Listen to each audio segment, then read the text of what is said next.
నేను phone lift చేస్తాను, lift చేయకపోతాను. ఆ మాత్రం దానికి మీరు ఇంటి వరకు వచ్చేస్తారా?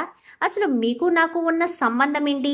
జస్ట్ ఫ్రెండ్షిప్ మాత్రమే, చనువు ఎక్కువ తీసుకోకండి అంటూ రాజుని గట్టిగానే గసురుకుంటుంది కావ్య అయితే. గసురుకునేసరికి రాజు బాధపడుతూనే అక్కడి నుంచి వెళ్ళిపోతాడు. కావ్య కూడా బాధపడుతూనే వెళ్ళిపోతుంది.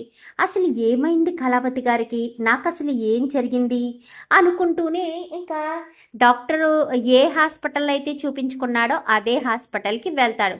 వెళ్ళేసరికి అసలు నాకు ఏం జరిగింది అనగానే, మీకు గతం గుర్తు చేసే ప పని జరిగింది, కానీ మీకు గతం గుర్తు రాలేదు, కానీ కోమాలోకి వెళ్ళిపోయే పరిస్థితి మాత్రం వచ్చింది అనగానే, అలా అని ఎవరికి చెప్పారు అనగానే, వాళ్ళెవరో వచ్చారు మిమ్మల్ని తీసుకొచ్చిన వాళ్ళు, వాళ్ళకి చెప్పాను అనగానే, ఈవిడేనా అంటూ ఫోటో చూపించేసరికి అవును అని చెప్పాను. కానీ అంటే నాకు గతం గుర్తు చేయాలని కళావతి గారు ప్రయత్నించారు.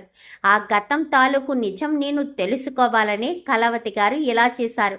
కానీ నా గతం గుర్తొస్తే ఎక్కడ నా ప్రాణాలు పోతాయని కళావతి గారే నాకు దూరం అయిపోయారన్నమాట. అసలు కళావతి గారు నాకు ఎందుకు గతం గుర్తు చేయాలనుకుంటున్నారు? కళావతి గారికి నాకు ఉన్న సంబంధం ఏంటి అని రాజ్ అయితే ఆలోచిస్తూనే ఉంటాడు. ఆలోచిస్తూ ఉంటూనే రాజ్ కాస్త బయటికి వెళ్ళేసరికి శ్వేత కాస్త కనిపిస్తుంది. హాయ్ శ్వేత అనుకుంటూ రాజు శ్వేత దగ్గరికి వెళ్తాడు. అసలు ఏమైంది ఆ రోజు? కళావతి గారు ఎందుకు నాకు దూరం అయిపోయారు అనగానే, అదే అర్థం కావట్లేదు అని రాజ్ చాలా బాధపడుతూ ఉంటాడు. అసలు కళావతి గారికి నాకు ఏదో సంబంధం ఉంది. ఆవిడ గతంలో కూడా నాకు పరిచయం ఉందనే అనిపిస్తుంది అని చెప్పి అనుకుంటూ ఉండగానే రాజ్కి శ్వేతకి కామన్ ఫ్రెండ్ ఒకరు ఇంకా హాయ్ శ్వేత హాయ్ రాజ్ అనుకుంటూ వస్తారు. రాజ్ అని చెప్పాను. కానీ ఏంటి రాజ్ అలా చూస్తున్నావు? శ్వేత నీ ఫ్రెండే కదా, నువ్వు ప్రతి ఒక్కటి శ్వేతతోటే కదా షేర్ చేసుకుంటావు, నువ్వేంటి హాయ్ అంటే మాట్లాడవు అని చెప్పాను. కానీ అంటే ఈ శ్వేత నా ఫ్రెండా అని చెప్పాను. ఈసరికి ఏంటి రాజ్, ఏంటి శ్వేత నా ఫ్రెండా అంటూ మాట్లాడుతున్నావు? ఫ్రెండా అంటే నీకు గుర్తు లేదా ఏంటి? తను నీ ఫ్రెండ్ కాదనుకుంటున్నావా అని చెప్పనేసరికి, అంటే నా గురించి మొత్తం మీకు తెలుసా అనగానే, అన్నీ తెలుసు, నీ మ్యారేజ్కి కూడా నేను వచ్చాను కదా అని చెప్పనేసరికి శ్వేత చెప్పొద్దు అంటుంది.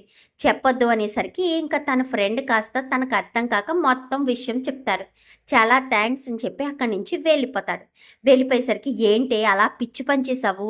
రాజు గతం మర్చిపోయాడు. మొన్ననే కావ్య మేమంతా గతం గుర్తు చేసే పని చేసాం, అప్పుడే రాజు కోమాలోకి వెళ్ళిపోయాడు అని చెప్పనేసరికి, అయ్యో నాకు తెలియదు కదే, అయినా ఇప్పుడు నేను చెప్పినప్పుడు వాడిలో ఎలాంటి రియాక్షన్ లేదు కదా, అంటే ఇప్పుడు వాడికి గతం గుర్తు చేసినా కానీ ఏమీ కాదనే కదా అర్థం.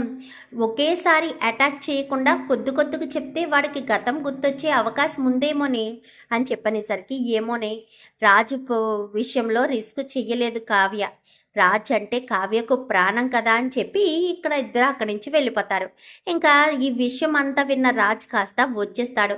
అసలు యామిని ఎవరు, యామిని లైఫ్లోకి ఎందుకు వచ్చింది అని ఆలోచిస్తూనే ఇంకా తన గదిలోని ఒకరు అర్మర్ ఉంటే అర్మర్లో ఓపెన్ చేసి చూసేసరికి అందులో యామిని రాసుకున్న డైరీ ఉంటుంది. అంటే ఇక్కడ డైరీ కాదు, తన కాలేజ్ డేస్ అప్పుడు డైరీ ఉండేసరికి డైరీ తీసి చదువుతూ ఉంటాడు. ఒక్కొక్కటి రాజు యామినీల మధ్య స్నేహం కుదిరింది, రాజుతో స్నేహం చేశాను అంటూ మాట్లాడుతూ మధ్యలో ఫోటోలు కూడా ఉంటాయి. ఉండేసరికి అంటే ఏంటి యామినికి ఇంకా డైరీ అంతా పూర్తిగా చదివేసరికి రాజ్కి అర్థమైపోతుంది. అంటే ఒకప్పుడు మాత్రమే యామినిని నేను ప్రేమించానని, యామిని చేసే పనులకి తన ప్రవర్తనకి నేను అసహించుకున్నానని రాజ్కి అర్థమవుతుంది. అంటే అప్పుడు తనని అసహించుకున్నాను కాబట్టి కావాలని ఇప్పుడు నా భార్య నుంచి నన్ను విడదీసేసిందా? అందుకే కళావతి నాకు గతం గుర్తు చేయడానికి ప్రయత్నించిందా? ఇప్పుడు ఆ గతం గుర్తు చేసుకుంటే నాకెక్కడ ప్రమాదం జరుగుతుందేమోనని కళావతి గారే కావాలని నన్ను అవాయిడ్ చేస్తున్నారని అర్థమైంది అని చెప్పి రాజుకి అర్థమైపోతుంది మొత్తం. ఇంకా అలా అర్థమైన రాజు, ఏంటి బావా ఏంటి అలా ఉన్నావు అని చెప్పాను. కానీ అదే నేను చెప్పేంత వరకు పెళ్ళి చేసుకోవద్దు అనుకున్నాం కదా అని చెప్పాను. కానీ అవును బావా, పెళ్ళి చేసుకోవద్దు, నా ఇష్టాన్ని నీ మీద రుద్దలేను, ఎందుకంటే నువ్వు ఎప్పుడు పెళ్లి చేసుకుందాం యామని అంటే అప్పుడే పెళ్లి చేసుకుందాం అనగానే ఎప్పుడో ఎందుకు, ఆల్రెడీ పెళ్లి ముహూర్తాలు పెట్టారు, పెళ్లి శుభలేఖలు కూడా ప్రింట్ అయిపోయాయి, ఎందుకు మనీ వేస్ట్ చేసుకోవడం, అదే ముహూర్తానికి పెళ్లి చేసుకుందాం అని చెప్పి ఇంకా రాజ్ అయితే చెప్తాడు. ఈలోపు తన ఫ్రెండ్స్ ఆల్రెడీ అక్కడ కనిపించారు కదా, వాళ్ళంతా రాజ్ ఫ్రెండ్సేనని రాజ్ అర్థం చేసుకుని వాళ్ళ దగ్గరికి వెళ్ళి జరిగిన విషయాలన్నీ ఒక్కొక్కటి తెలుసుకుంటూ ఉంటాడు. ఇంకా అన్నీ తెలుసుకున్న రాజ్ కాస్త ఇంకా యామిని కావ్య నా భార్యను నన్ను విడదీయడానికి యామిని ఎంత పెద్ద ప్లాన్ చేస్తుందా, యామినికి దిమ్మ తిరిగేటట్టు షాక్ ఇవ్వాలంటే పెళ్లి పీటల మీద ఇవ్వాలని ఇంకా రాజునైతే యామినితో సహా వాళ్ళ ఇంటికి వెళ్ళి వాళ్ళకి శుభలేఖ ఇచ్చి మరీ వస్తాడు. తప్పకుండా మీరంతా రావాలి అని చెప్తాడు. మీరు వస్తేనే నా పెళ్ళి జరుగుతుంది అన్నట్టుగా చెప్పేసరికి వస్తాము అని చెప్పి అందరూ కూడా చెప్తారు. వస్తానండి అని కావ్య కూడా చెప్తుంది. ఏంటి కావ్య, నీ భర్తకు పెళ్లి జరుగుతుంటే నువ్వు వెళ్తావా అనగానే, వెళ్ళాలత్తయ్య, అక్కడ ఏం జరుగుతుందో తెలుసుకోవాలి, ఆయన గతం గుర్తు చేసుకునే పరిస్థితి వస్తుందని అనిపిస్తుంది. పెళ్లి వేద మంత్రాల సాక్షిగా నా మెడలో తాళి కట్టిన ఆయన అదే వేద మంత్రాల సాక్షిగా మరొక అమ్మాయి మెడలో తాళి కట్టబోతే ఆ వేద మంత్రాలకి విలువేముంటుంది అత్తయ్య, వెళ్దాం, వెళ్తే అక్కడికి ఏం జరుగుతుందో చూద్దాం, అవసరమైతే నిజం చెప్పేద్దాం, ఆ తర్వాత ఏం జరిగినా కానీ తప్పదు, నా భర్తను నేను కోల్పోలేను అని చెప్పి కావ్య గట్టిగానే అనుకుంటుంది. అలా అనుకున్న కావ్య పెళ్లి రోజు అంతా హడావిడి చూస్తుంది. పెళ్లి రోజుకి పెళ్లికి రానే వస్తారు, వెళ్తారు పెళ్లికి.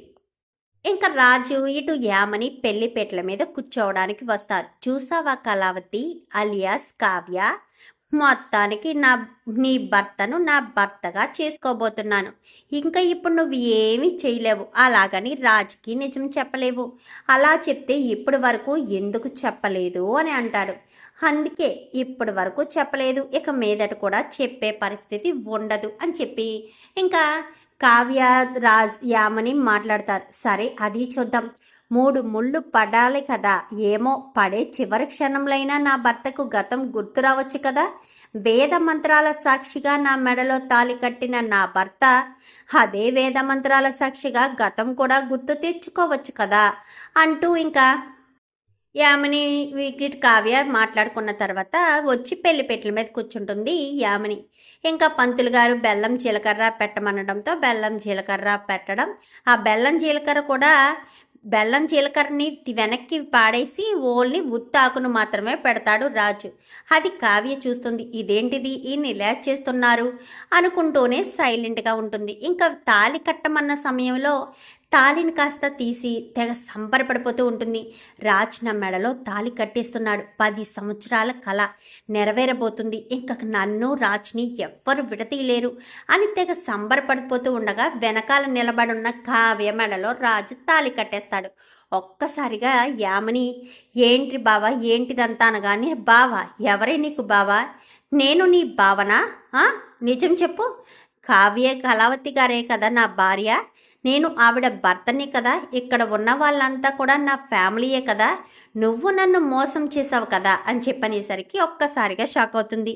ఏంటి కళావతి గారి వంక చూస్తున్నావు, ఆవిడ తన భర్త తన చెయ్యి దాటిపోడనే నమ్మకంతో ఇంతవరకు ఉంది, ఆవిడ నాతో మాట్లాడను లేదు, నాకు గతాన్ని గుర్తు చెయ్యను లేదు, నేనే నా గతాన్ని గుర్తు చేసుకున్నాను, వేద మంత్రాల సాక్షిగా పెళ్లి చేసుకున్న నా భార్యను వదిలేసి మాయదారి లేడివైన నీతో పెళ్లి చేసుకుంటానని ఎలా అనుకున్నావు, నిన్ను పెళ్లి చేసుకుని నీతో ఉంటానని ఎలా అనుకున్నావు, నోరు మూసుకుని ఇక్కడి నుంచి వెళ్ళు అనగా, మరి ఇంతవరకు ఎందుకు తీసుకొచ్చావనగా, నీకు బుద్ధి రావాలి కదా, నా కుటుంబం నుంచి నన్ను వేరు చేసిన దానివి, నేను గతాన్ని మర్చిపోయినప్పుడు నా కుటుంబంతో నన్ను కలపొచ్చు కదా, నువ్వు నీ స్వార్థం గురించి ఆలోచించుకున్నావు, నేను నా స్వార్థంతో ఆలోచించి నా భార్యను నేను దక్కించుకోవాలి, ఇంతవరకు తీసుకొస్తేనే కానీ నీకు బుద్ధి రాదు అన్న ఉద్దేశంతో ఇంతవరకు తీసుకొచ్చాను, నా తప్పేమీ లేదు, తప్పేమన్నా ఉంటే నీదే, నువ్వే పెళ్ళైన మగవాడి మీద